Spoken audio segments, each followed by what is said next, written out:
ito ay yung ano namin. Kami mga solo parents.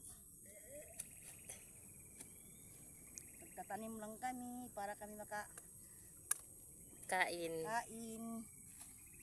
So, ito na guys. Yung iba nasayang, ayan oh, nasayang kasi ano na Sayang siya. na. Dahil sa sa bilad ng araw. Ayan, at marami pa doon.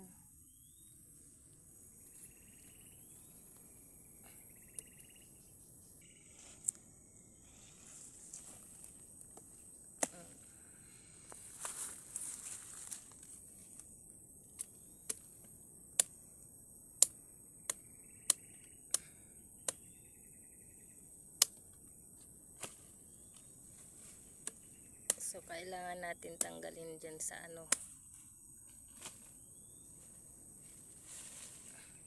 Para mailagay sa sako.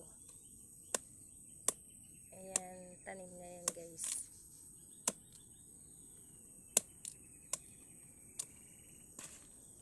Ito guys, isang ano lang So, to. ang laki ng ano.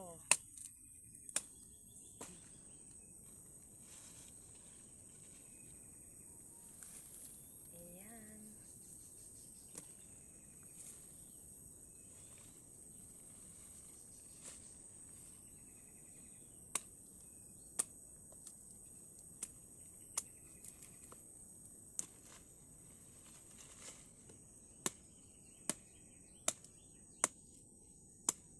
Diba guys?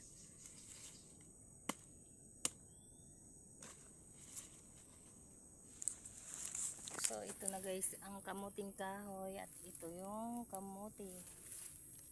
Yan. Lutuin to para sa picnic. Sa dagat, maligo. Maligo sa dagat, ito yung lulutuin. Ito yung baon. Buhay probinsya. Buhay mahirap. Ewan ko yung iba kung kumakain nito. Basta ito yung pagkain sa probinsya. Pagkain namin guys. Simpleng buhay. At ito naman, ito din yung ulam, dahon ng kamuti. Terno. Hey, naku guys. Talagang mahirap talaga guys. Walang walang mautos-utusan guys.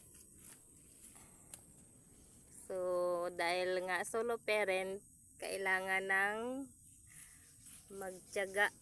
Magtiyaga para may nilaga. Ay, buhay solo parent.